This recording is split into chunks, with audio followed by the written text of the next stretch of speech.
Hello students, welcome to the MPPSC Point by Muskan रोडानी। This is our new channel जिसमें हम आपको MPPSC के regarding complete preparation करवाने वाले हैं। MPPSC प्रीलिम्स, मेंस दोनों के लेक्चर्स आपको इसी चैनल पे प्रोवाइड करवाए जाएंगे। तो इस सीरीज में हमने स्टार्ट किया था एंशिएंट हिस्ट्री को कवर करना, जिसका सोर्स हमने लिया था तमिलनाडु एनसीईआरटी। तो इसमें हम ऑलरेडी 6 लेक्चर्स पोस्ट कर चुके हैं, जिसमें लास्ट हमने देखा था कि किस तरह से मौर्यन एम्पायर की शुरुआत हुई थी, कैसे वो अपने पीक पर पहुंचा और क्या रीजंस थे उसके डाउनफॉल होने के। तो आज हम वहीं से कंटिन्यू करते हुए आगे बढ़ते हैं। आज हम देखेंगे कि कैसे मौर्यन एम्पायर स्टार्ट हुआ, कैसे छोटी छोटी डायनेस्टीज ने अपने आप को इंडिपेंडेंट घोषित कर दिया, कैसे उनका राइज हुआ और कैसे उनका डाउनफॉल हुआ। तो ये सारी चीजें हम आज के लेक्चर्स में कवर करने वाले हैं। तो चलिए स्टार्ट करते हैं। तो हमने देखा था कि अशोका की डेथ के बाद जो उनके सक्सेसर्स थे वो ज़्यादा स्ट्रॉन्ग नहीं थे, वो इतने कैपेबल नहीं थे कि वो पूरे मौर्यन एम्पायर को इंटैक्ट कर रख पाते, उनको वैसा का वैसा बरकरार रख पाते, इतने वो स्ट्रॉन्ग नहीं थे, जिसकी वजह से जो मौर्यन एम्पायर था वो वीक होने लग गया था। और जो मौर्यन एम्पायर में जो छोटे छोटे से प्रोविंसेस थे, उन्होंने इस मौके का फायदा उठाकर अपने आप को इंडिपेंडेंट घोषित करना स्टार्ट कर दिया था। तो सबसे पहले हम देखते हैं कि इस पूरे मौर्यन एम्पायर में जो नॉर्थ वेस्ट वाला पोर्शन था, वो सबसे पहले मौर्यन एम्पायर के हाथ से निकलना शुरू हो गया, क्योंकि यहाँ पे कई सारे फॉरेन इन्वेशन होना शुरू हो गए थे। स्पेशली आपके इस टाइम पर जो बैक्ट्रियन ग्रीक्स वगैरह थे, वो उन्होंने यहाँ पर आक्रमण करना शुरू किया था, जिसकी वजह से ये जो नॉर्थ वेस्ट इंडिया है वो आपके मौर्यन एम्पायर के हाथ से निकल गया था। इसके बाद यहाँ ईस्ट में जो कलिंग स्टेट आता है, कलिंग प्रोविंस आता है, उसने भी अपने आप को इंडिपेंडेंट घोषित कर दिया था। डिक्कन वाले इलाके में या साउथ वाले इलाके में सतवाहनास ने अपना एक इंडिपेंडेंट रूल स्टार्ट कर दिया था। तो ऐसे हम देखते हैं कि जो मौर्यन एम्पायर था वो सिर्फ आपके इस सेंट्रल वाले पोर्शन में, इस गैंगेटिक वाले पोर्शन में ही सीमित रह गया था। फिर धीरे धीरे यहाँ पर भी शुंग डायनेस्टी ने, स्पेशली इनके जो फाउंडर थे पुष्यमित्र शुंग ने, इन्होंने मौर्यन डायनेस्टी के जो लास्ट रूलर थे बृहद्रथ, उनकी हत्या करके उन्होंने यहाँ पर मौर्यन एम्पायर को खत्म करके अपनी शुंग डायनेस्टी को यहाँ पे स्टार्ट करवाया था। तो इस तरह से हम देखते हैं ब्रीफली कि आपके इंडिया में ये पूरा इलाका जो था, यहाँ पे आपके फार साउथ को छोड़ के ये पूरा इलाका आपका मौर्यन एम्पायर के अंडर आया करता था। तो सबसे पहले जैसे ही मौर्यन एम्पायर थोड़ा सा वीक होने लग गया, तो यहाँ से फॉरेन इन्वेशन हो रहे थे नॉर्थ वेस्ट से, तो ये पूरा इलाका आपके मौर्यन एम्पायर से हट गया। फिर यहाँ ईस्ट में आपका कलिंग आता है, तो कलिंग ने भी अपने आप को इंडिपेंडेंट घोषित कर दिया। यहाँ डिक्कन वाले रीजन में सतवाहना का इंडिपेंडेंट रूल स्टार्ट हो गया। तो पहले तो आपका जो मौर्यन एम्पायर है वो सिर्फ इस रीजन तक ही, गैंगेटिक वैली रीजन तक ही सीमित रह गया। फिर धीरे धीरे यहाँ पर भी शुंग डायनेस्टी के जो फाउंडर हैं पुष्यमित्र शुंग, जो पहले मौर्यन एम्पायर के ही कमांडर इन चीफ हुआ करते थे, इन्होंने क्या किया, मौर्यन एम्पायर के जो लास्ट रूलर थे बृहद्रथ, उनकी हत्या करके यहाँ पर अपना रूल स्टार्ट किया। ओके, तो फिर हम देखते हैं कि शुंग डायनेस्टी के जो फाउंडर थे वो थे पुष्यमित्र शुंग, जो कि पहले मौर्यन एम्पायर के कमांडर इन चीफ हुआ करते थे। इन्होंने क्या किया, लास्ट मौर्यन जो रूलर थे उनको मार दिया, बृहद्रथ को, और उसके बाद उन्होंने उस पूरे थ्रोन पर कब्जा कर लिया। इनके लिए जो सबसे इम्पोर्टेंट चैलेंज था उस टाइम पर, जब इन्होंने अपने शुंग डायनेस्टी को शुरू किया था, तो उनके लिए जो सबसे बड़ा चैलेंज था वो था अपने इस एम्पायर को बचाना फ्रॉम द ग्रीक्स इन्वेजन। तो अभी भी नॉर्थ वेस्ट से इन्वेजन होना बंद नहीं हुए थे, अभी भी यहाँ पर जो बैक्ट्रियन ग्रीक्स थे वो यहाँ पर इन्वेड कर रहे थे हमारे इंडिया में। तो उनसे इंडिया को बचाए रखना इनके लिए सबसे बड़ा चैलेंज था। तो एक टाइम पर तो हम ये भी देख पाते हैं कि इन ग्रीक्स ने इंडिया में इन्वेशन किया था, और वो ईस्ट में आते आते इवन पाटलिपुत्र को भी इन्होंने कब्जा लिया था। लेकिन हालांकि उसके बाद जो पुष्यमित्र शुंग है, इन्होंने ये सक्सेसफुल रहे थे पाटलिपुत्र को का कंट्रोल वापस रीगेन करने में। तो पहले तो ये पाटलिपुत्र आपके बैक्ट्रियन ग्रीक्स के हाथों में चला गया था। इसके बाद पुष्यमित्र शुंग ने दोबारा से इनसे लड़ाई की और पाटलिपुत्र का कंट्रोल वापस से रीगेन कर लिया। इसके अलावा इन्होंने कलिंग के राजा खारवेला से भी लड़ाई की है, जो कि नॉर्थ इंडिया में इन्वेड करने की कोशिश कर रहे थे। तो यहाँ पर आपको मिलेगा ये शुंग डायनेस्टी, इन्होंने दो इम्पोर्टेंट लड़ाइयाँ की हैं। एक तो यहाँ पर जो बैक्ट्रियन ग्रीक्स थे उनसे, क्योंकि ये लोग यहाँ पे इन्वेड करके इवन पाटलिपुत्र को भी इन्होंने कब्जा लिया था। तो पुष्यमित्र शुंग ने दोबारा इनसे लड़ाई की और इस पर अपना कंट्रोल वापस से रीएस्टेब्लिश किया। दूसरी इनकी इम्पोर्टेंट लड़ाई हुई थी यहाँ पर जो आपके कलिंग के राजा हैं खारवेला, उनसे। उनसे लड़ाई हुई थी क्योंकि ये नॉर्थ इंडिया में इन्वेड कर रहे थे। ठीक है, तो 2 इम्पोर्टेंट लड़ाइयाँ हुई थी। सबसे इम्पोर्टेंट जो खतरा था इनके लिए वो था आपकी नॉर्थ वेस्ट का इन्वेजन। फिर हम आगे बढ़ते हैं। तो पुष्यमित्र जो थे वो आपके ब्राह्मणिज्म के बहुत ही पक्के भक्त थे, या फिर ब्राह्मणिज्म को वो फॉलो किया करते थे, और इन्होंने आपके 2 अश्वमेध यज्ञ भी करवाए थे। तो हमने देखा था कि अश्वमेध यज्ञ क्या होता है। तो यहाँ पर मान लीजिए एक राजा है ए, वो क्या करेंगे, आपके घोड़े के को थोड़ा सा जख्मी कर दिया जाता था पहले, जैसे उनके एक जो पैर पर थोड़ा सा घाव दिया जाता था और फिर उसे ऐसे ही खुला छोड़ दिया जाता था। इनके पीछे इस राजा की पूरी सेना रहती थी। अब ये क्या करेगा, ये जो घोड़ा है वो जिस इलाके में जाएगा, मान लीजिए ये इलाका है बी एम्पायर का, मतलब बी राजा का एम्पायर है, तो इस इलाके में जाएगा। तो अगर तो ये इस एम्पायर को क्रॉस कर लेता है और बी राजा उसे नहीं रोकता है, तो इसका मतलब ये माना जाएगा कि जो बी राजा है वो ए राजा की के लिए अपने समर्पण कर रहे हैं, मतलब वो सरेंडर कर रहे हैं। तो वो मानते हैं कि ए राजा इतना कैपेबल है कि वो इस पूरे एम्पायर पर कब्जा कर सकते हैं और वो अपने एम्पायर को यहाँ पर सरेंडर कर रहे हैं। तो अगर इस बी राजा को ये मंजूर नहीं है, अगर उन्हें लगता है कि नहीं ये कि उनको सरेंडर नहीं करना चाहिए, तो क्या करेंगे, जैसे ही घोड़ा यहाँ से क्रॉस करेगा तो बी राजा इस घोड़े को यहीं पर पकड़ लेगा, है ना, तो यहाँ पर इसको रोक देगा। तो अगर उसने घोड़े को रोक दिया तो इसका मतलब ये माना जाएगा कि B is not ready to surrender. तो उसके बाद फिर एक बैटल होगा ए और बी के बीच में। इस बैटल में फिर जो जीतेगा उसका कब्जा होगा इस पूरे इलाके पे। तो ये ऐसे 2 अश्वमेध यज्ञ भी इन्होंने करवाए थे, सेक्रीफाइसेस करवाए थे। इसके अलावा अगर हम कुछ बुद्धिस्ट सोर्सेस की माने, तो जो पुष्यमित्र थे इन्होंने ये जो है वो बुद्धिज्म के परसिक्यूटर माने जाते हैं, जो बुद्धिज्म को खत्म करना चाहते थे, या उन्होंने कई सारे ऐसे एक्ट किए थे कि बुद्धिस्ट या बुद्धिज्म खत्म हो जाए। लेकिन एक तरफ तो जो बुद्धिस्ट सोर्सेस हैं वो ऐसा कहते हैं कि वो बुद्धिज्म के परसिक्यूटर थे, उनके नाश करने वाले थे। लेकिन दूसरी तरफ हमें कुछ ऐसे एविडेंसेस भी मिलते हैं, जैसे पुष्यमित्र ने बुद्धिस्ट आर्ट को पैट्रोनाइज किया था, इन्होंने फंड्स वगैरह दिए थे बुद्धिस्ट आर्ट को फैलाने के लिए या उसे प्रमोट करने के लिए। तो उनके जो टाइम पीरियड पर जो बुद्धिस्ट मॉन्यूमेंट्स जैसे भरूच या फिर सांची स्तूपास को भी रिनोवेट करवाया गया था।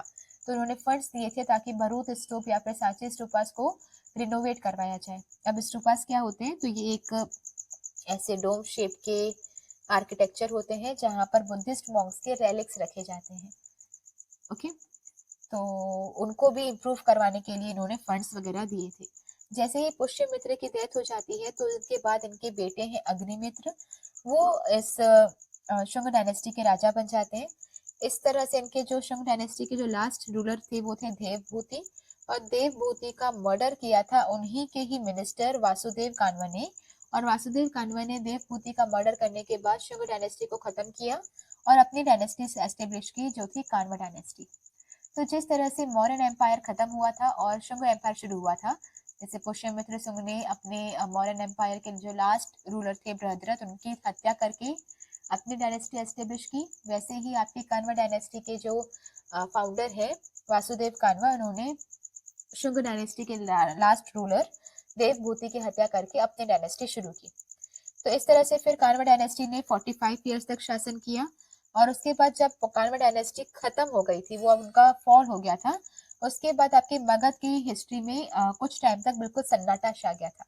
तो वहाँ पर ऐसे कोई ज्यादा इंपॉर्टेंट एक्टिविटीज नहीं हुई जब तक वहाँ पे गुप्ता एरा शुरू नहीं हो गया। तो गुप्तास के आने तक और कानवास के खत्म होने के बाद जो मगध था वो पूरा ब्लैंक हो गया था। इसके बाद हम देखेंगे कि जो शुंग का जो टाइम पीरियड था, उनकी जो रूल था, वो इसलिए भी इम्पोर्टेंट था क्योंकि इन्होंने पूरी गैंजेटिक वैली को बचाए रखा फ्रॉम द फॉरेन इन्वेशन। हमने देखा कि कुछ टाइम तक हालांकि बैक्ट्रियन ग्रीक्स आपके ईस्ट में पाटलिपुत्र को भी कब्जा लिया था उन्होंने, लेकिन पुष्यमित्र शुंग ने उनसे फाइट बैक किया, उन्हें फिर से हराया और वो जो रीजन था उस पर अपना कंट्रोल दोबारा से रीगेन किया। तो इस तरह से उन्होंने गैंजेटिक वैली को बचाए रखा फ्रॉम द फॉरेन इन्वेशंस। अगर आप कल्चरल स्फीयर की भी बात करें तो उन्होंने ब्राह्मणिज्म को दोबारा से रिवाइव करवाया। हमें देखा था कि 6th सेंचुरी में आपके जो ब्राह्मणिज्म थोड़ा सा गिरने लग गया था, वहां से फिर जैनिज्म और बुद्धिज्म प्रमोट हुए थे 6th सेंचुरी बीसी से। लेकिन दोबारा से ब्राह्मणिज्म को रिवाइव करवाने में, उसे प्रमोट करने में आपके शुंग डायनेस्टी का बहुत बड़ा कंट्रीब्यूशन रहा है। इवन उन्होंने वैष्णविज्म और संस्कृत लैंग्वेज को भी प्रमोट किया। तो हम इन शॉर्ट ये कह सकते हैं कि जो शुंग रूल था वो आपके गुप्तास के आने के पहले, तो गुप्तास के पीरियड को हम गोल्डन एज कहते हैं, तो उस गोल्डन एज के आने से पहले का वो ब्रिलियंट एंटिसिपेशन था। एंटिसिपेशन का मतलब होता है कि एक भनक की कुछ बहुत बड़ा होने वाला है, कुछ बहुत अच्छा होने वाला है। तो उसके गुप्ता पीरियड के आने के पहले का सबसे बेहतरीन एक एंटिसिपेशन था। मतलब शुंग डायनेस्टी को जब भी आया तो हमें एक अंदाजा हो गया था कि अब कुछ बहुत अच्छा होने वाला है। इसके बाद देखेंगे कि ये तो आपके शुंग डायनेस्टी यहाँ गैंगेटिक वाले रीजन में थी। अब इसके साउथ में, इस डेक्कन वाले रीजन में भी कोई एक एम्पायर था जो बहुत फ्लरिश कर रहा था, जिसने अपने आप को इंडिपेंडेंट घोषित कर दिया था जब मौर्यस का डाउनफॉल हो रहा था, और वो थे हमारे सतवाहनास। तो डेक्कन रीजन में सतवाहनास ने अपना इंडिपेंडेंट रूल स्टेब्लिश किया था जैसे ही मौर्यन एम्पायर का डिक्लाइन होना शुरू हो गया था, और उनका ये जो रूल था वो 450 सालों तक रहा था, और उन्हें आंध्रास के नाम से भी जाना जाता था। तो सतवाहनास को कई जगह पर आंध्रास के नाम से भी मेंशन किया गया है। अब इनके टाइम का जो हमें एविडेंस मिलता है, उसके जो सोर्सेस हैं वो पुराण और इंस्क्रिप्शन ही है। तो इस पीरियड के बारे में जो भी हमें नॉलेज मिलती है वो मेजरली आपके पुराण और इंस्क्रिप्शन से हमें पता चलता है। तो इस टाइम पर जो सबसे इम्पोर्टेंट इंस्क्रिप्शन थे वो थे आपके नासिक इंस्क्रिप्शन और एक नानागढ़ इंस्क्रिप्शन, और ये दोनों ही जो इंस्क्रिप्शन है वो ज़्यादातर हमें गौतमी पुत्र सतकर्णी के टाइम पीरियड के बारे में इंफॉर्मेशन देते हैं।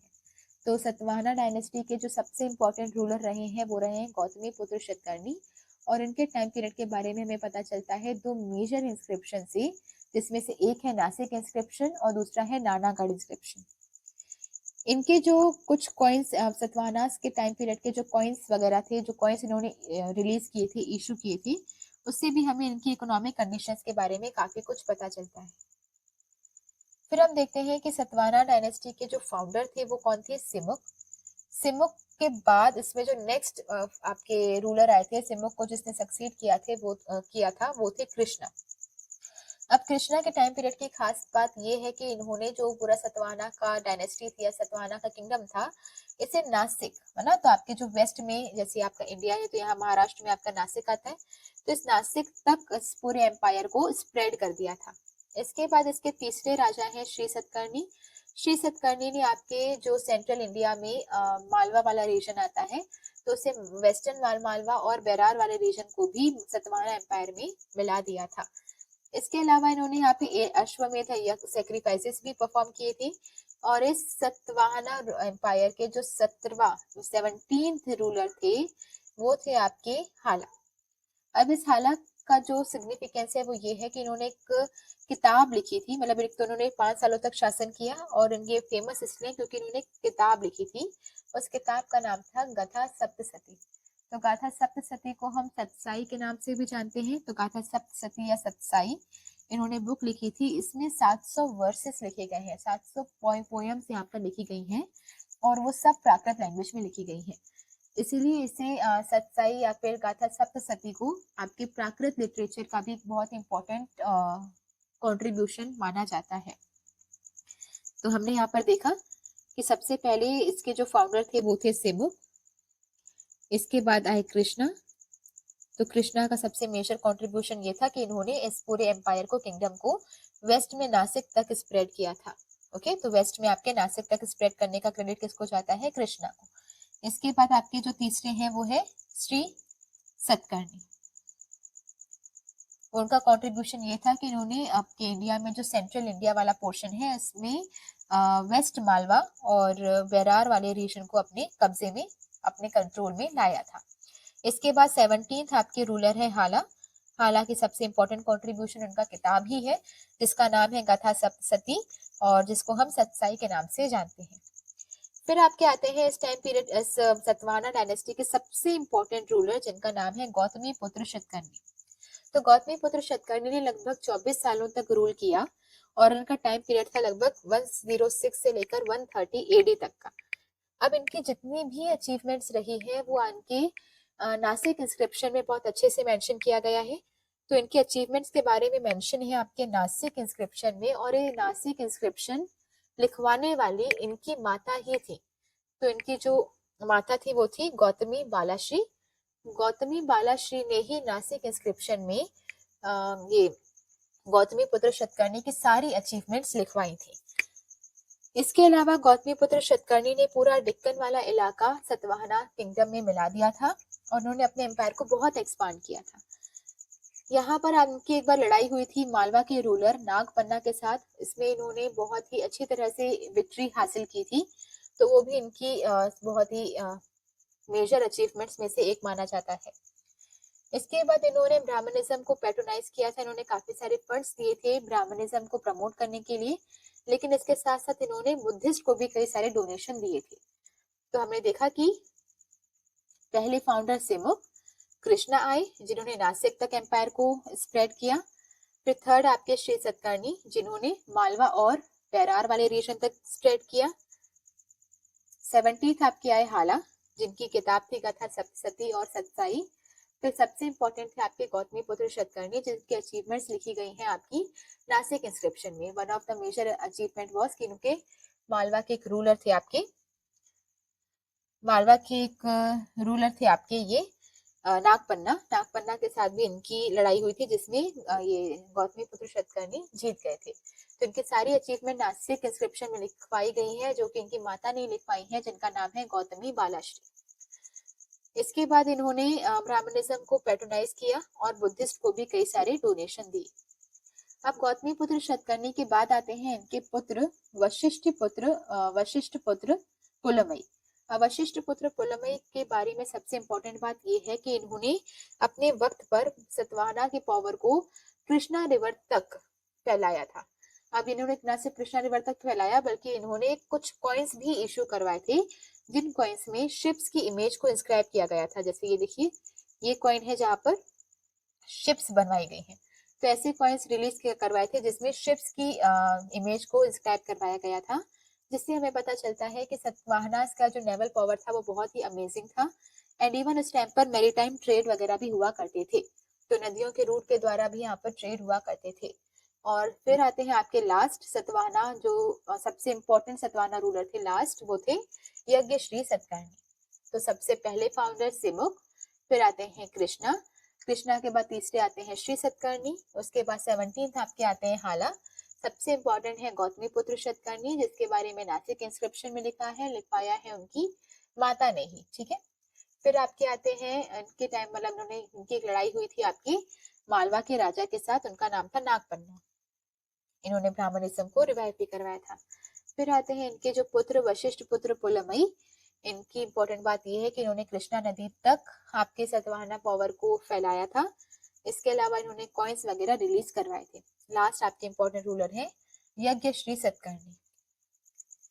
अगर आप सतवाहना पीरियड या सतवाहना किंगडम की इकोनॉमिक कंडीशन के बारे में देखेंगे तो आपको पता चलेगा कि इन्होंने ट्रेड एंड इंडस्ट्रीज में बहुत ज्यादा एक्सपांशन किया था। तो इनके इस टाइम पर ट्रेड और इंडस्ट्रीज वगैरह ज्यादा एक्सपांड की थी। इनके टाइम पे जो मर्चेंट्स थे, जो ट्रेडर्स थे, इन्होंने अपने आप को गिल्ड सिस्टम में ऑर्गेनाइज किया था। तो गिल्ड क्या होता है? एक तरीके का ग्रुप होता है, जैसे ट्रेड यूनियंस होते हैं जो अपने लोगों के इंटरेस्ट के लिए काम करते हैं। तो वैसे ही यहाँ पे जो मर्चेंट्स हुआ करते थे इनका एक ग्रुप हुआ करता था। तो कितने में सामान बेचना है या फिर टैक्सेस क्या होने चाहिए, इससे रिलेटेड भी वो जो किंग्स को एडवाइस करने का काम ये गिल्ड किया करते थे। तो यहाँ पर जो मर्चेंट्स थे उन्होंने अपने आप को एक गिल्ड सिस्टम में ऑर्गेनाइज किया हुआ था। ना सिर्फ मर्चेंट्स बल्कि कुछ क्राफ्ट गिल्ड भी यहाँ पे हमें बनते हुए दिखे थे। तो जैसे पॉटर्स जो पॉटरी वगैरह बनाने का काम करते हैं, उन्होंने भी अपने आप को एक गिल्ड सिस्टम में ऑर्गेनाइज किया हुआ था। वैसे ही वीवर्स या ऑयल प्रेसर्स ने भी अपना एक गिल्ड बनाया हुआ था। इस टाइम पर आपको कुछ सिल्वर कॉइन्स जिसे हम कार्शपन के नाम से जानते थे, तो कार्शपन वगैरह भी यहाँ पर यूज किए जाते थे फॉर द ट्रेड। ये आपके सिल्वर कॉइन्स भी यहाँ पर यूज किए जाते थे। इसके अलावा जो सतवाहना पीरियड था उस टाइम पर आपकी ओवरसी कमर्शियल एक्टिविटीज भी हुआ करती थी। तो समुद्र क्रॉस करके भी या समुद्र के यूज से भी को क्रॉस करके भी आप ट्रेड वगैरह किया करते थे। यहाँ पर टॉलेमी ने डिक्कन वाले इलाके में कई सारे पोर्ट्स वगैरह भी मेंशन किए हैं। तो कुछ पोर्ट्स आपके वेस्टर्न डिक्कन वाले इलाके में भी थे और कुछ ईस्ट में भी थे। तो ये डिक्कन रीजन है। यहाँ पर वेस्ट में आपको मिल जाएगा कल्याणी पोस्ट, और ईस्ट में आपको दो इम्पोर्टेंट पोर्ट्स मिलेंगे, जिसमें से एक है गंज कसेला और एक है गंजम। तो गंज कसेला और गंजम आपको ईस्ट वाले पोर्शन में मिलेंगे और वेस्ट में आपको मिलेगा कल्याणी पोर्ट, जो इसके बारे में मेंशन किया है टॉलेमी ने। इसके बाद अगर आप सतवाहना टाइम पीरियड की अगर कल्चरल कॉन्ट्रीब्यूशंस को देखेंगे, तो सतवाहनास ने ब्राह्मणिज्म और बुद्धिज्म दोनों को पैट्रोनाइज किया है। दोनों के लिए इन्होंने, दोनों को प्रमोट करने के लिए इन्होंने फंड्स रिलीज किए थे। इसके अलावा इन्होंने चैत्यास और विहारास बनाए हैं। चैत्य होता है एक prayer hall for the Buddhist, and vihara होता है वो जगह जहाँ पे बुद्धिस्ट मॉन्क रहते हैं, तो वो रेसिडेंशियल प्लेस है फॉर द बुद्धिस्ट मॉन्क विहार। और चैत्य जहाँ पे प्रेयर्स की जाती हैं। इसके अलावा इन्होंने कई सारे बुद्धिस्ट मॉन्क को कई सारे गांव भी दान में दिए हैं। वशिष्ठ पुत्र पुलमई ने एक पुराना अमरावती स्तूप था, उसको रिपेयर करवाया है। और नागार्जुन कौंड का आर्किटेक्चर भी इस टाइम पर बहुत ही इंपॉर्टेंट माना गया है। ये है नागार्जुन कौंड आर्किटेक्चर जो इस टाइम पर बनाया गया था, और वशिष्ठ पुत्र पुलमई ने अमरावती स्तूप को फिर से रिनोवेट करवाया। इसके बाद हम देख सकते हैं कि ब्राह्मणिज्म भी इस टाइम पर बहुत ज्यादा रिवाइव हुआ था, क्योंकि हमने देखा था कि 6th सेंचुरी बीसी में के बाद आपका जो ब्राह्मणिज्म था वो गिरने लग गया था, मतलब वो उसका डाउनफॉल होना शुरू हो गया था। जहां से हमारे कुछ नए रिलीजन्स डेवलप किए थे, बुद्धिज्म, जैनिज्म, वो प्रमोट हुए। लेकिन दोबारा से ब्राह्मणिज्म को प्रमोट करने में शुंग एम्पायर का और सतवाहनास का बहुत बड़ा कॉन्ट्रीब्यूशन रहा है। तो उन्होंने ब्राह्मणिज्म को भी रिवाइव करवाया। इन्होंने भी अश्वमेध यज्ञ करवाए, राजसूय सेक्रीफाइसेस वगैरह करवाए। इनके टाइम पर प्राकृत लैंग्वेज और लिटरेचर को भी बहुत ज्यादा पैट्रोनाइजेशन मिला था। मतलब प्राकृत लैंग्वेज को प्रमोट करने के लिए भी इन्होंने अपना कंट्रीब्यूशन दिया था, जिसमें से हाला का सतसाई, जिसे हम गथा सप्तसती भी कहते हैं, वो भी इस प्राकृत लिटरेचर का बहुत ही इंपॉर्टेंट या एक्सीलेंट पीस माना जाता है। इसके बाद हम डिस्कस करते हैं वो सारे फॉरेन इन्वेजन्स जो इस टाइम पर नॉर्थ वेस्ट इंडिया से हो रहे थे। तो इसमें सबसे पहले आपके आते हैं बैक्ट्रिया और पार्थियंस। तो बैक्ट्रिया या फिर पार्थियन थे कौन? तो उस टाइम पर जो आपके सीरियन एम्पायर एक बहुत बड़ा एम्पायर था, जब इसका डाउनफॉल हो रहा था तो इसमें से कई सारे इंडिपेंडेंट किंगडम्स फ्लरिश कर रही थी, उसी में से थे आपके बैक्ट्रियंस और पार्थियंस। तो जैसे हमारे इंडिया में जब मौर्यन एम्पायर वीक हो रहा था तो कई सारे छोटे छोटे से एम्पायर थे, जैसे शुंग एम्पायर हो गया, सतवाहना हो गया, उन्होंने अपने आप को इंडिपेंडेंट घोषित करना स्टार्ट कर दिया था।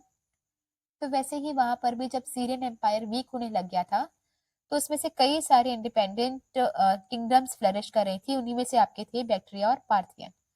तो 3rd सेंचुरी बीसी के आसपास ये जो आपके बैक्ट्रिया और पार्थियन थे, ये हमारे इंडिया में नॉर्थ वेस्ट इंडिया से एंटर करना शुरू कर दिया था इन्होंने। तो इसमें भी बैक्ट्रिया के जो एक रूलर हैं डेमेट्रियस, इन्होंने क्या किया था, सबसे पहले ये आपके नॉर्थ वेस्ट में अफगानिस्तान वाले रीजन को इन्होंने ऑक्यूपाई किया, फिर इन्होंने पंजाब वाले रीजन को ऑक्यूपाई किया, वहां से आगे बढ़ के फिर ये तक्षशिला तक आए।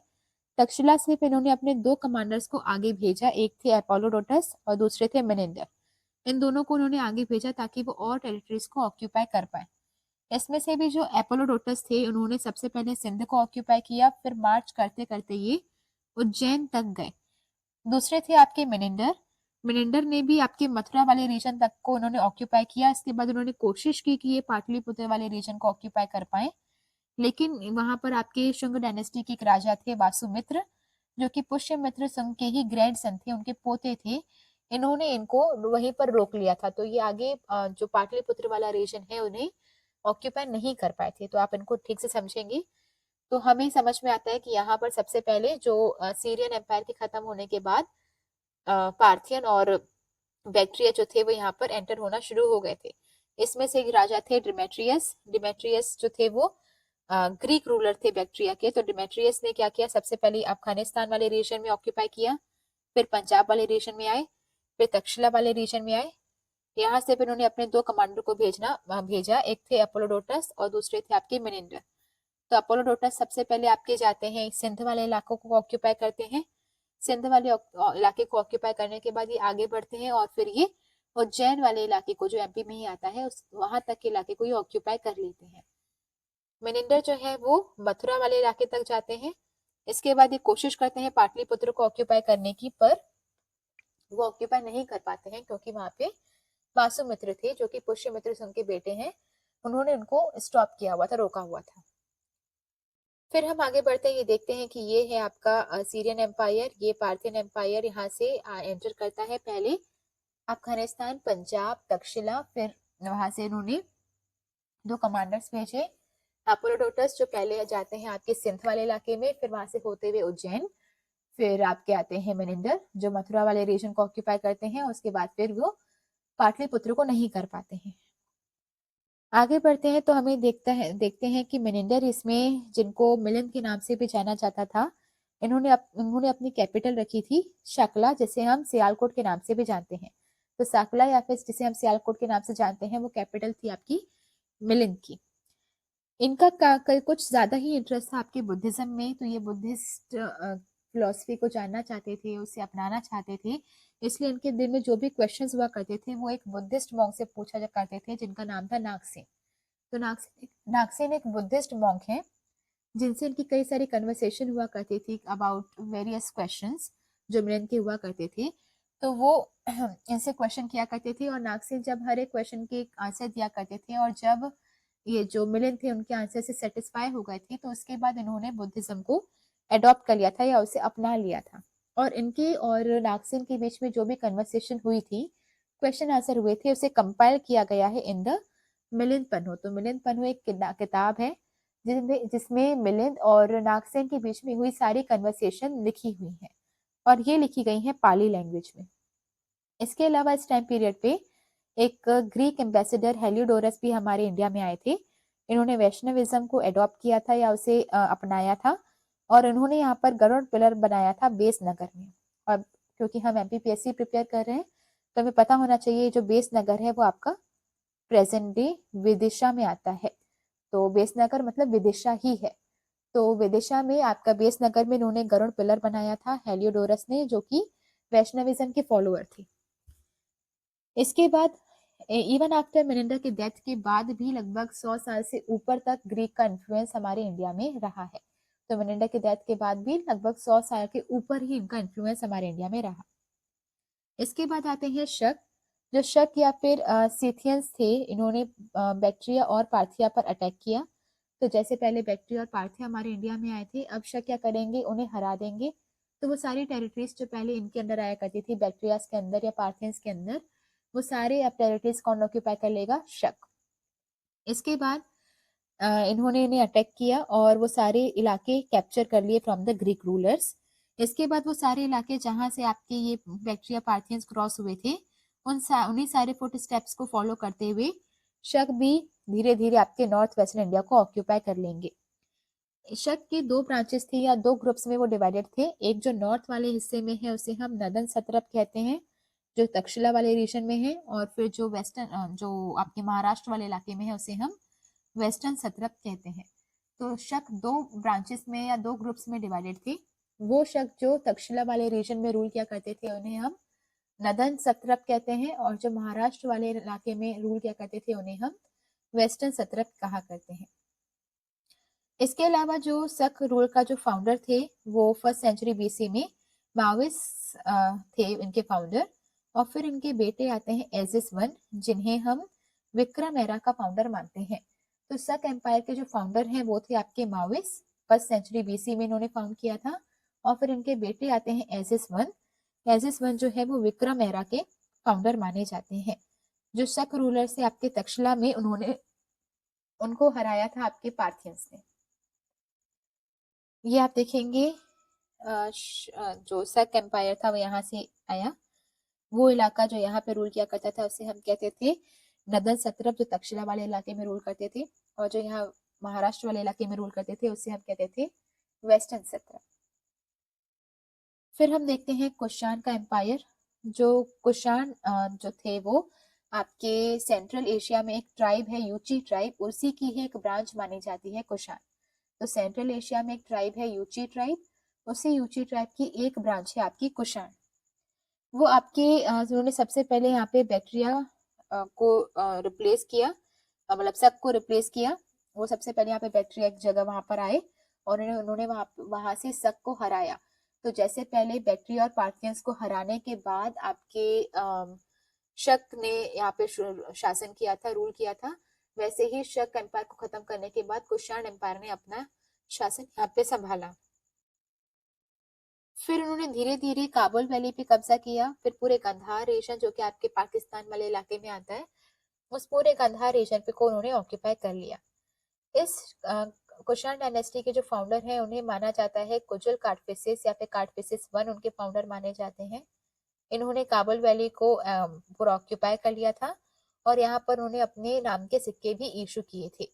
इसके बाद इनके बेटे हैं विम काडफिसेस या जिसे हम काडफिसेस टू के नाम से क्या जानते हैं। इन्होंने भी पूरा जो नॉर्थ वेस्टर्न वाला पोर्शन था उसे ऑक्यूपाई कर लिया था एज फार एज मथुरा। तो हम देखते हैं कि शक एम्पायर का शासन खत्म करने के बाद यहाँ पर रूल करते हैं कुषाण एम्पायर। तो कुषाण यहाँ पे रूल करने के लिए आते हैं। सबसे पहले वो आपके नॉर्थ वेस्ट में काबुल वैली को गांधार रीजन को ऑक्यूपाई करते हैं। इसके फाउंडर थे आपके कुजल काडफिसेस या फिर काडफिसेस वन। फिर आपके ये पूरे काबुल वैली को ऑक्यूपाई करने के बाद ये अपने नाम के कुछ सिक्के भी इशू करवाते हैं, ये कुजल काडफिसेस वन। इसके बाद इनके बेटे आते हैं विम काडफिसेस या फिर काडफिसेस टू। ये क्या करते हैं, पूरे ही नॉर्थ वेस्ट वाले इंडिया को ऑक्यूपाई कर लेते हैं और इवन ये हमारे सेंट्रल इंडिया में जो मथुरा वाला रीजन है उसे भी ऑक्यूपाई कर लेते हैं। इन्होंने कई सारे गोल्ड कॉइन्स भी इशू किए थे जिसमें बहुत बड़े बड़े टाइटल्स लिखे हुए थे, जैसे lord of the whole world. तो इन्होंने अपने लिए बहुत बड़े बड़े टाइटल्स भी एज्यूम किए थे, lord of the whole world जैसे, और इन्होंने गोल्ड कॉइन्स भी इशू किए थे। ये शिव के डिवोटी माने जाते थे, ये शैविज्म को के फॉलोअर्स थे। अब इसके कुषाण डायनेस्टी के जो सबसे इम्पोर्टेंट राजा माने गए हैं वो है कनिष्क, और इनका टाइम पीरियड है 78 एडी से लेकर 120 एडी तक का। तो जो कनिष्क है वो कुषाण डायनेस्टी के सबसे इम्पोर्टेंट रूलर हैं और इवन वो आपके शक एरा के भी फाउंडर माने गए हैं जो कि 78 एडी से शुरू होता है। तो शक एम्पायर को खत्म करने के बाद जो शक को पूरी तरह से खत्म करने के बाद जो शक एरा शुरू होता है वो शुरू होता है 78 एडी से, और इसे शुरू करने का जो क्रेडिट है वो जाता है आपके कनिष्क को। वो ना सिर्फ एक बहुत अच्छे कॉन्क्वेरर थे बल्कि इसके अलावा वो आपके रिलीजन और आर्ट को भी पैट्रोनाइज किया करते थे।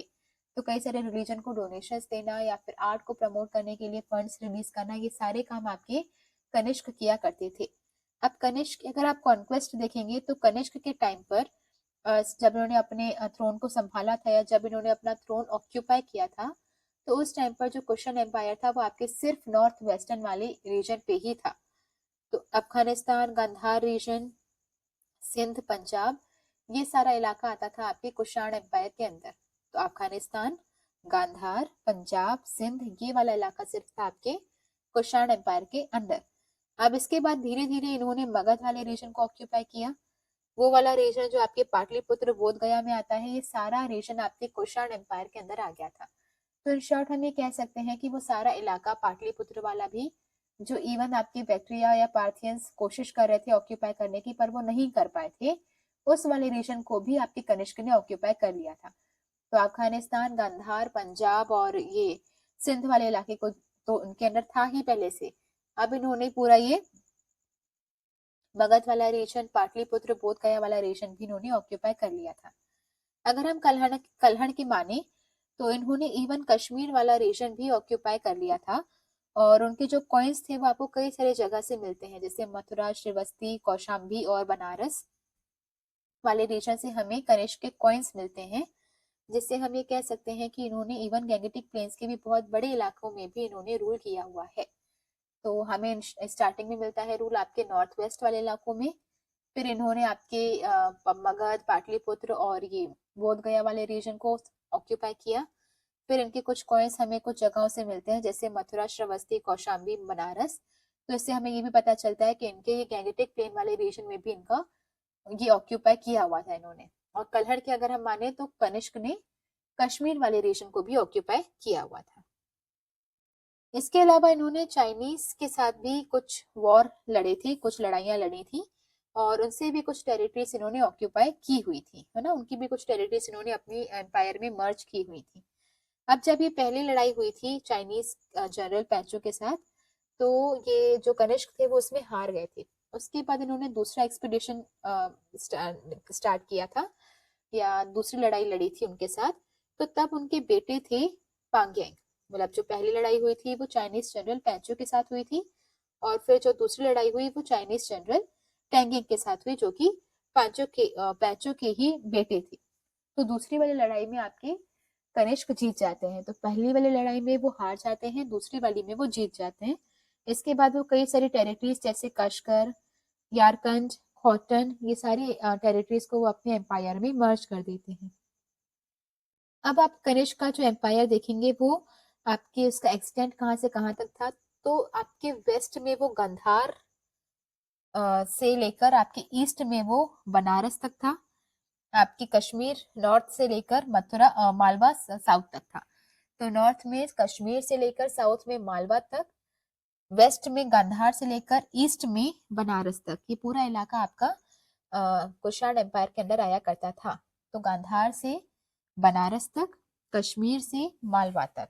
इवन इनकी जो कैपिटल थी वो थी पुरुषपुरा, या जैसे हम प्रेजेंट डे पेशावर के नाम से जानते हैं, जो आपका आज पाकिस्तान वाले इलाके में आता है, वो इनकी कैपिटल हुआ करती थी। और उनकी जो नेक्स्ट जो सेकंड सबसे इम्पोर्टेंट सिटी थी वो थी मथुरा। इसके बाद हम देखेंगे कनिष्क और बुद्धिज्म के बारे में। तो कनिष्क ने बुद्धिज्म को अपना लिया था अपनी जो जब इन्होंने थ्रोन संभाला, तो इसके शुरुआत के फेस में इन्होंने बुद्धिज्म को अडॉप्ट कर लिया था या उसे अपना लिया था। इनके जो कॉइन्स, लेकिन उसके बाद इनके जो कॉइन्स हैं उसमें ना सिर्फ आपके बुद्ध की इमेजेस, बल्कि उसमें ग्रीक भगवान की इमेजेस या फिर हिंदू गॉड की इमेजेस भी उसमें हमें देखने के लिए मिलती है। जिससे हमें ये समझ में आता है कि जो कनिष्क थे वो बहुत ज्यादा टॉलरेंट थे। वो किसी एक रिलीजन को सिर्फ प्रमोट नहीं करते थे, वो सारे रिलीजन की इक्वली वैल्यू किया करते थे। इनके टाइम पर हमें महायान बुद्धिज्म भी बहुत ज्यादा प्रचलन में आते हुए दिखा। अब ये जो महायान बुद्धिज्म था वो पहले वाले बुद्धिज्म से अगर आप कंपेयर करें तो ये बहुत ही अलग था। तो वो बुद्धिज्म जिसे महात्मा बुद्ध ने प्रमोट किया था या स्प्रेड किया था, और जिसे अशोका ने स्प्रेड किया था, वो बिल्कुल ही अलग था महायान बुद्धिज्म से।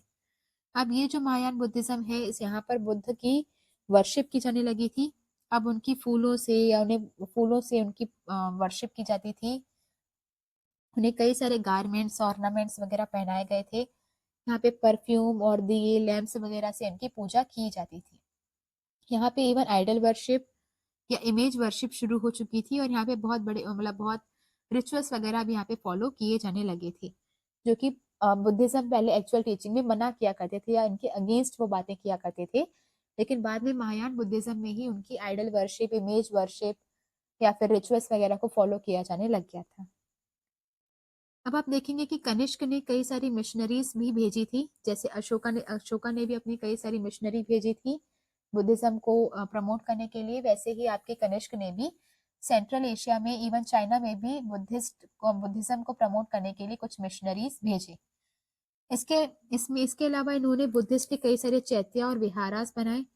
चैत्य जो कि प्रेयर हॉल होते हैं, और विहारा जहाँ पर बुद्धिस्ट मॉन्क रहते हैं। तो कई सारे बुद्धिस्ट चैत्य और विहारास बनाए अलग अलग प्लेसेस पर। इसके अलावा इन्होंने कुछ बुद्धिस्ट स्कॉलर जैसे वासुमित्र, अश्वघोष और नागार्जुन को भी पेट्रोनाइज किया। तो ऐसे कई सारे बुद्धिस्ट स्कॉलर थे, जैसे साउथ इंडिया में नागार्जुन थे, इसके अलावा अश्वघोष और वासुमित्रा थे नॉर्थ इंडिया में।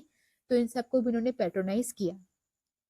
इन्होंने फोर्थ बुद्धिस्ट काउंसिल भी कन्वीन करवाई थी, जिसमें हमने देखा था, याद किया था, राम विकास पामो ककवा, जिसमें फोर्थ बुद्धिस्ट काउंसिल मतलब ककवा, जिसमें क से आपका आता है कि इसे कश्मीर के भी कुंडल वन वाले इलाके में कन्वीन करवाया गया था। दूसरे क से आता है कनिष्क ने करवाया, व से आता है वासुमित्र ने इसे प्रिसाइड किया था, और अ से आता है अश्वघोष इसमें शामिल थे, इस काउंसिल में शामिल थे। तो यहाँ पर सबसे पहले आपका आएगा, इस फोर्थ बुद्धिस्ट काउंसिल को इन्होंने करवाया था। यहाँ पर बुद्धिस्ट थियोलॉजी के बारे में काफी सारी बातें की गई थी, इसे करवाया गया था। ये कहाँ हुआ था ये बुद्धिस्ट काउंसिल? कुंडल वन में हुआ था। कैसे? कुंडल वन कश्मीर में हुआ था। इसे प्रिसाइड किया था आपके वासुमित्र ने। लगभग 500 से ज्यादा मॉन्क ने इस काउंसिल को अटेंड किया था। इस काउंसिल में जो आपके 3 पिटक थे, उन त्रिपिटक की कमेंट्री इसमें लिखी गई थी। तो आपकी 4 बुद्धिस्ट काउंसिल हुई थी। तो पहले बुद्धिस्ट काउंसिल में 2 पिटक लिखे गए थे। पहला था आपका सुत्त पिटक और दूसरा था विनय पिटक। फिर तीसरे बुद्धिस्ट काउंसिल में तीसरा पिटक लिखा गया था अभिधम पिटक, और आपके त्रिपिटक कंप्लीट हो गए थे। दो पहले वाले में सुत्त पिटक, विनय पिटक, और तीसरी बुद्धिस्ट काउंसिल में अभिधम पिटक। तो ये जो 3 पिटक बने थे, ये त्रिपिटक के पर कमेंट्री लिखी गई थी आपकी चौथी बुद्धिस्ट काउंसिल में। इसके अलावा यहाँ पर महायान बुद्धिज्म को भी एक फाइनल शेप मिला था। इसके बाद आपके आते हैं कि इसे प्रिसाइड तो किया था वासुमित्र ने, लेकिन अश्वघोष भी यहाँ पर प्रेजेंट थी। तो अश्वघोष बहुत बड़े फिलोसफर, पोएट या ड्रामेटिस्ट थे। इन्होंने किताब लिखी थी बुद्ध चरित्र, तो बुद्ध चरित्र लिखी है अश्वघोष ने। इसके अलावा साउथ इंडिया से आपके एक स्कॉलर थे नागार्जुन, उन्होंने वो भी आपकी कनिष्क के कोर्ट में थे। इसके अलावा कनिष्क ने एक बहुत बड़े फिजिशियन उस टाइम के, जो कि चरक थे, जिन्होंने एक किताब भी लिखी है चरक संहिता, उनको भी इन्होंने पैट्रोनाइज किया हुआ था। तो हम यहाँ पे इन शॉर्ट देखते हैं कि इन्होंने कई सारे चैत्य विहारास बनाए। वासुमित्र, अश्वघोष और नागार्जुन जैसे स्कॉलर्स को इन्होंने पैट्रोनाइज किया। चौथी बुद्धिस्ट काउंसिल जो कि कुंडल वन में हुई कश्मीर में, वासुमित्र ने इनको प्रिसाइड किया। अश्वघोष भी यहाँ पे प्रेजेंट थी, बुद्ध चरित्र जिसने लिखी है। इसके अलावा नागार्जुन भी इनके कोर्ट में थे। इसके अलावा इन्होंने चरक को भी पैट्रोनाइज किया हुआ है। चरक जो उस टाइम पर डॉक्टर है ना, फिजिशियन, उस टाइम के बहुत फेमस फिजिशियन माने गए हैं। इसके बाद हम पढ़ेंगे गंधार आर्ट और मथुरा आर्ट के बारे में। तो ये जो आपका गंधार आर्ट था वो आपके पेशावर के आसपास वाले इलाकों में फ्लरिश हुआ था। तो ये जो था आपके नॉर्थ वेस्टर्न इंडिया में ज्यादातर देखा गया था, जो कि पेशावर वाले इलाकों में, क्योंकि कुषाण की जो कैपिटल भी थी वो भी पुरुषपुरा या पेशावर थी। तो उसी के आसपास वाले इलाकों में आपका गांधार आर्ट डेवलप हुआ था। तो इसका भी गांधार आर्ट स्कल्पचर का जो बेस्ट आपको देखने के लिए मिलता है वो आपको 1st and 2nd century AD के आसपास इनकी फ्लरिशिंग स्टेट आपको उसमें मिलती है। ये जो ओरिजिन इसका कहाँ से हुआ था, तो ये इसका ओरिजिन हुआ था आपके इंडो ग्रीक रूलर्स के द्वारा। तो जो इंडो ग्रीक रूलर्स थे आपके पार्थियंस, बैक्ट्रियंस, इन्होंने इसको स्टार्ट किया था, लेकिन इसके जो रियल पैटर्न्स थे या जिसने इसको ज्यादा फ्लरिश करवाया वो थे शक और कुषाण। और उस कुषाण में भी पर्टिकुलरली किसी ने इसमें ज्यादा इसको प्रमोट किया, तो वो था कनिष्क।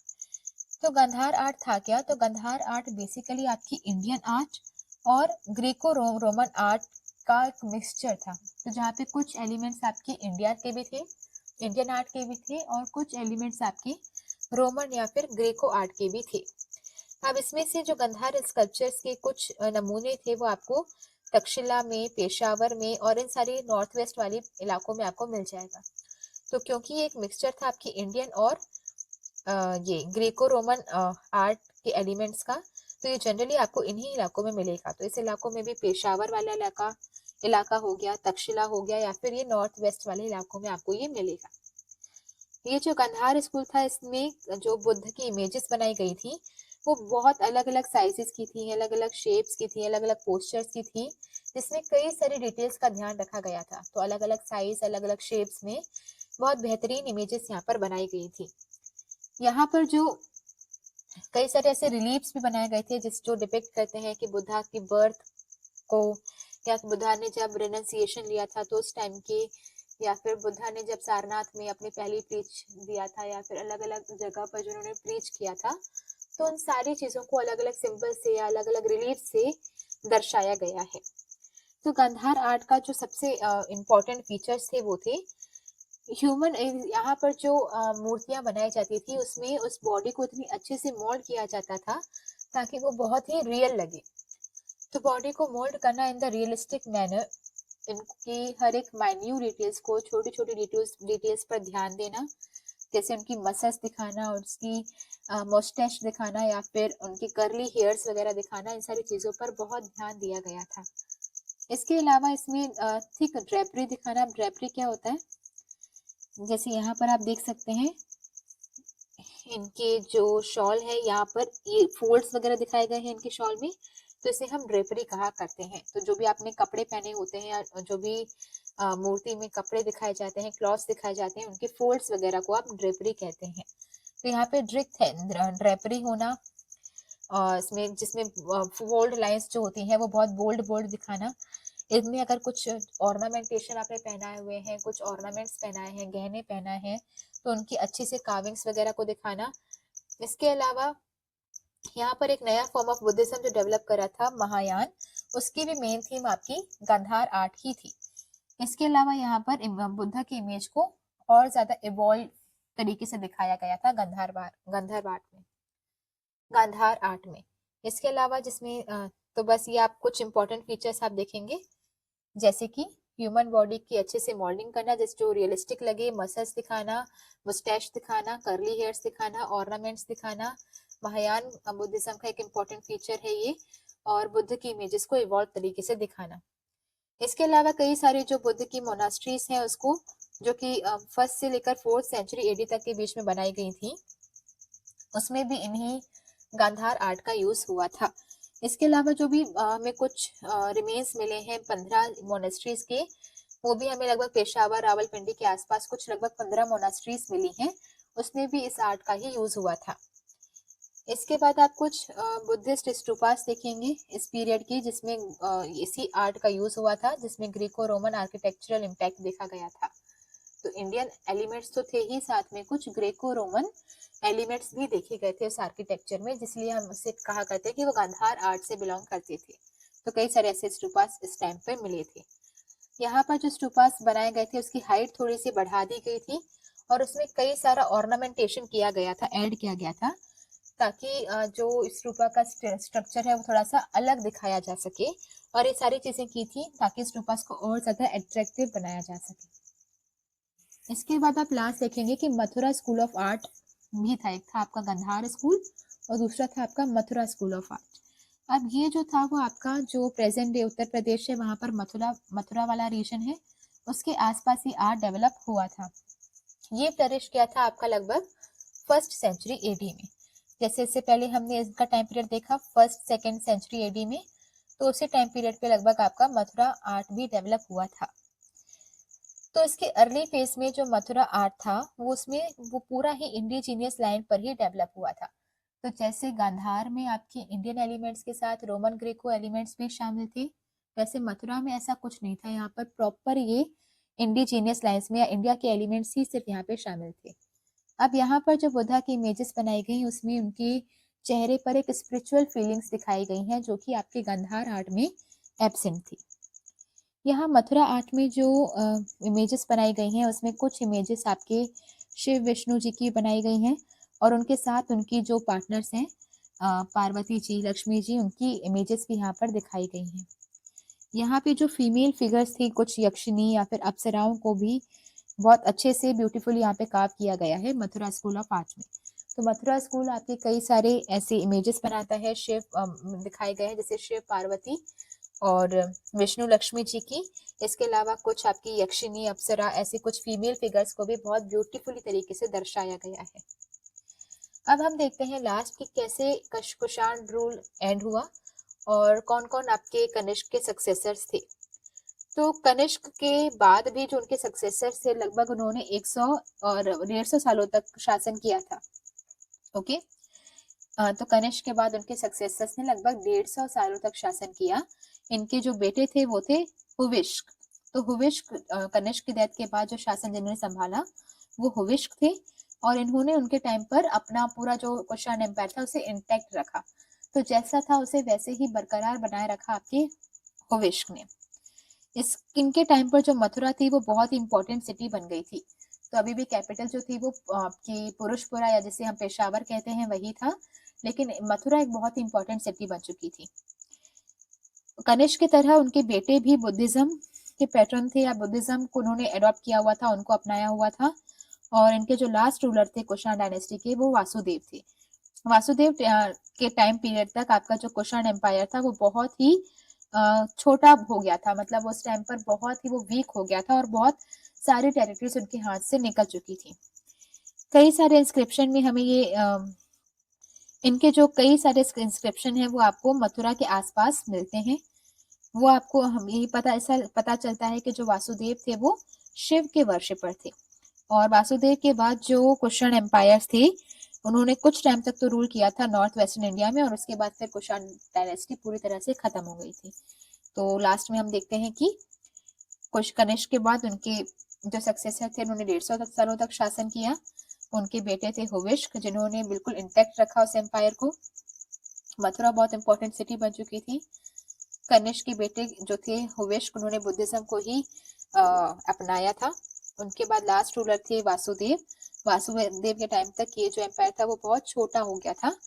इवन इनके जो इंस्क्रिप्शन है वो आपके मथुरा और के आसपास वाले रीजन्स में आपको देखने के लिए मिलते हैं।